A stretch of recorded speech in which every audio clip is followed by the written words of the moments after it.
একজন শামসুল হুদা। আগ্রাসী তিস্তার ভাঙা গড়ার খেলার মধ্য দিয়ে কেটে গেছে তার দীর্ঘ ৬০ বছর। এ সময়ের মাঝে তিস্তায় তার ঘরবাড়ি বিলীন হয়েছে ১০ বারেরও বেশি। একটা সময় একরের পর একর জমি থাকলেও তিস্তার গর্ভে বিলীন হয়ে গেছে তার সকল জমি। সেই সঙ্গে বিলীন হয়েছে আগামীর স্বপ্ন। গত কয়েক বছর ধরে বাড়ি করে বসবাস করছেন অন্য জায়গায়, সেটিও এখন নদীগর্ভে বিলীন হওয়ার দ্বার প্রান্তে।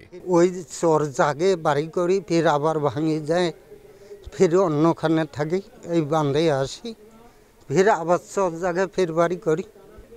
এখন কোথায় যাব দেখি, কারোটে জমি নিয়ে বাড়ি করতে হবে।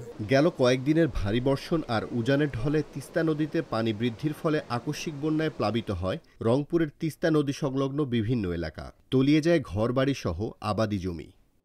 তীব্র নদী ভাঙনে প্রতিদিন বিলীন হচ্ছে নতুন নতুন স্থাপনা। গত ৩ দিনে এসব এলাকায় আশ্রয় হারিয়েছে অর্ধশতাধিক পরিবার। কেউ কেউ সরিয়ে নিচ্ছেন তাদের বসতবাড়ি।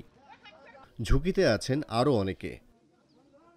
বিকল্প আশ্রয়ের অভাবে ভুক্তভোগী পরিবারগুলো আশ্রয় নিচ্ছে রাস্তা, বাঁধ আর ফাঁকা জায়গায়। বর্ষা মৌসুমে বৃষ্টির কথা শুনলে তিস্তা পাড়ার মানুষের ঘুম হয় না, অর্থাৎ ঘুম ছেড়ে তারা সব সময় নদীর দুই ধারে বস্তা কোদাল নিয়ে যে দাঁড় হয়ে থাকে। যদিও আমরা মনে করি বিভিন্ন জায়গায় মনে করি যে আইবার বন্যা হলে বিভিন্ন জায়গায় অনেক ঘর বাড়ি ভাসি গেছে, কেউ মনে করে বাড়ি সারা তার পায় নাই, মনে করি অনেক মনে করি গরু সব তো ধরি জ্বালা হয়ে যায়। এটা বিশাল জায়গা, আমরা দেখছি আলু আবাদ, ভুট্টা, ধান বা বাড়ি ঘর দুয়ার, দুমিয়া, মসজিদ, মাদ্রাসা এগুলো ভাঙিয়ে নদীর মধ্যে চলে গেল, আমরা দেখতেছি।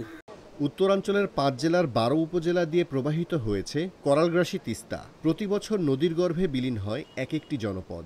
শুধু মানুষ নিঃস্ব হচ্ছে এমনটি নয়, আর্থ ও সামাজিক ক্ষেত্রেও পড়ছে বিরূপ প্রভাব। এ থেকে উত্তরণের দাবি জানান তিস্তাপাড়ের বাসিন্দারা। এরকম ২০০টা তিস্তা মহাপরিকল্পনা বাস্তবায়ন করা যাবে। পানি উন্নয়ন বোর্ড থেকে শুরু করে সবাই আমাদেরকে আশ্বাস দিয়েছেন, কাজ কিছু হয় নাই। এখন যেহেতু আমাদের অন্তর্বর্তীকালীন সরকার এসেছে, তাদের কাছে দাবি যে তিস্তা মহাপরিকল্পনা যদি এখানে বাস্তবায়ন হয়, উত্তর অঞ্চলের মানুষের এটা একটা স্বপ্নের মতো একটা কাজ করবে এবং এইটার মাধ্যমে উত্তর অঞ্চলের মানুষের মঙ্গা বিতাড়িত হবে। তিস্তা মহাপরিকল্পনা বাস্তবায়ন করেন, এই এলাকায় কোনো মঙ্গা থাকবে না। এই এলাকার মানুষ অন্য এলাকার মানুষকে এখানে নিয়ে এসে কাজ করাবে এবং এই এলাকার মানুষ স্বাবলম্বী হবে। এই এলাকার মানুষ এখন কেউ ত্রাণ চায় না। এই এলাকার মানুষের প্রত্যেকের প্রাণের দাবি, মনের দাবি, এই এলাকায় তিস্তা মহাপরিকল্পনা বাস্তবায়ন হোক। নদীতে ঝুঁকিপূর্ণ জায়গা চিহ্নিত করে ভাঙনের প্রবণতা কিভাবে দ্রুত নিয়ন্ত্রণ করা যায় সে বিষয়ে ব্যবস্থা নেওয়ার কথা জানান রংপুর পানি উন্নয়ন বোর্ড সংশ্লিষ্টরা। এদিকে ভারতের সঙ্গে বাংলাদেশের সকল আন্তর্জাতিক নদীর ন্যায্য হিস্যার দাবিতে এবং উদ্দেশ্য প্রণোদিতভাবে গজলডোবার বাঁধ খুলে দিয়ে রংপুর বিভাগে আকস্মিক বন্যার সৃষ্টির প্রতিবাদ ও তিস্তা মহাপরিকল্পনা বাস্তবায়নের দাবিতে মানববন্ধন করেছে তিস্তা আববাহিক উন্নয়ন পরিষদ।